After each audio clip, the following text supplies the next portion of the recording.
नमस्कार, मैं आवाज़ न्यूज़ 24 से आज हम पहुंचे हैं, हमारी टीम पहुंची है ग्राम सेवा सहकारी समिति नाथूसर और उपाध्यक्ष पर पद पर विराजमान है मग्गा राम जी सिमर। सर, आपका हमारे चैनल में स्वागत है। सर, धन्यवाद सर, आपका भी बहुत बहुत धन्यवाद जो आपने हमारी आवाज़ उठाने के लिए यहाँ तक पहुँचे हो। आपका बहुत बहुत शुक्रिया सर। सर लगभग आपका राजनीतिक परिचय बताइए हमारे को। सर, हम सीधे साधे खेती किसानी लोग हैं और ये मेरा पहला ही चुनाव था। इससे पहले मेरा कोई राजनीतिक फीडबैक नहीं है। अच्छा, लगभग सर आपके जो पीछे के पूर्वज या उन्होंने कोई राजनीति की या नहीं की, उसके बारे में थोड़ा सा। सर, मेरे दादाजी आज से 45 या 50 साल पूर्व सरपंच थे। उस टाइम 9 ग्राम पंचायत साथ में थी। अच्छा, 9 ग्राम पंचायत थी, है ना? 9 पंचायत साथ में थी। सर, लगभग आपकी समिति के अंदर कितना क्षेत्र आता है सर? अभी तो सर नाथूसर और साथ में साइंसर हैं। अभी फिलहाल साइंसर अलग हो गए हैं, लेकिन हमारे चुनाव के टाइम दोनों साथ में थे, इसलिए कार्यकारिणी साथ में ही। यानी आपके 2 गांव लगते हैं आपको? जी जी। इनमें से सर कोई चक वगैरह, जैसे आपके ढाणियाँ वगैरह बनी हुई है ना?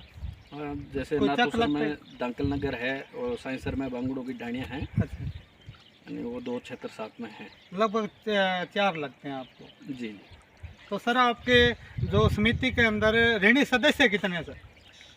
सर 650 समथिंग है ऋणी सदस्य।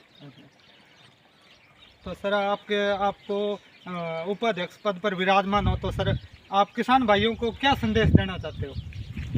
सर, किसान भाइयों को यही संदेश देना चाहते हैं कि ज़्यादा से ज़्यादा जैविक खेती पर ध्यान दें।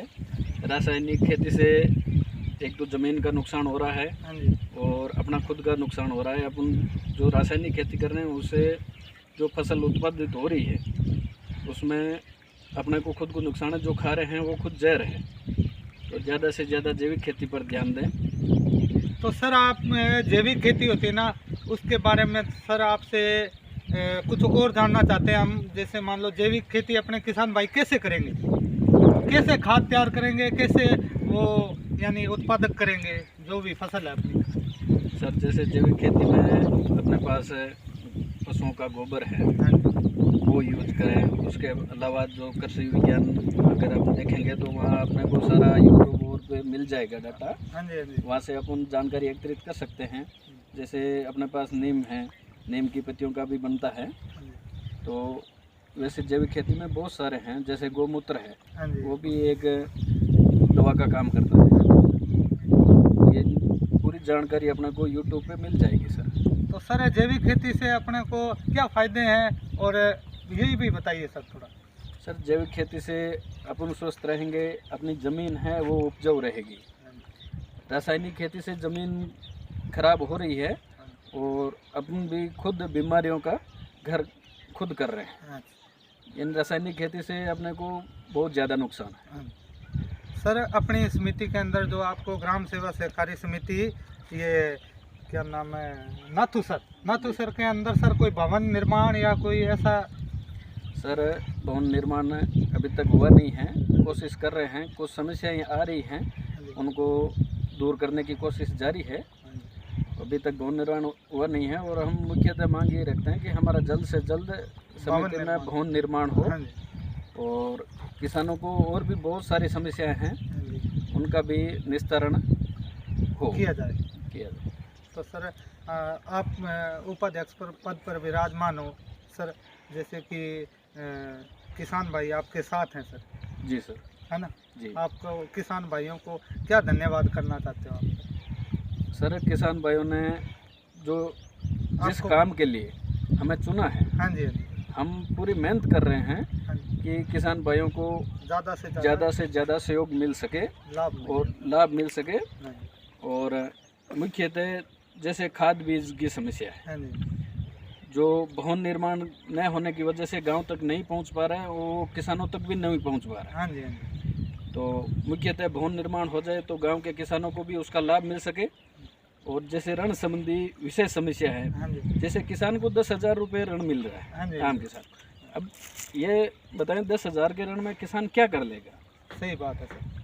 10,000 के ऋण से कुछ नहीं होगा। हमारी मुख्य मांग यही है कि उस ऋण की राशि को बढ़ाया जाए, कम से कम किसान अपनी खेती कर सके, खेती जहाँ तक उसकी फसल बिल लेने काबिल हो जाए उतना खर्चा सरकार से अनुरोध है कि किसान को दिया जाए।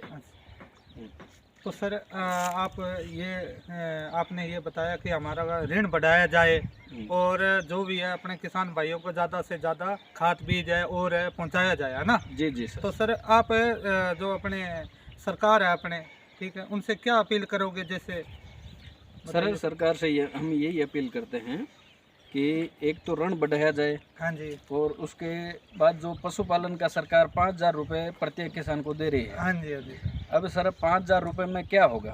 हाँ जी, हाँ जी, 5,000 में न तो कोई वो गाय खरीद सकता, न कोई भैंस खरीद सकता, बल्कि उसके लिए चारा भी नहीं ला सकता। तो सरकार से अनुरोध है कि उस राशि को कम से कम 45 से 50,000 रुपये किया जाए, हाँ जी। और जिससे क्या है वो एक अच्छा दुधारू पशु खरीद सके और अपनी आजीविका का साधन बना सके। हाँ जी, सर 5,000 रुपये में तो वो कुछ कर नहीं सकता, तो सरकार से विशेष अनुरोध है कि पशुपालन के लिए सरकार राशि बढ़ाए।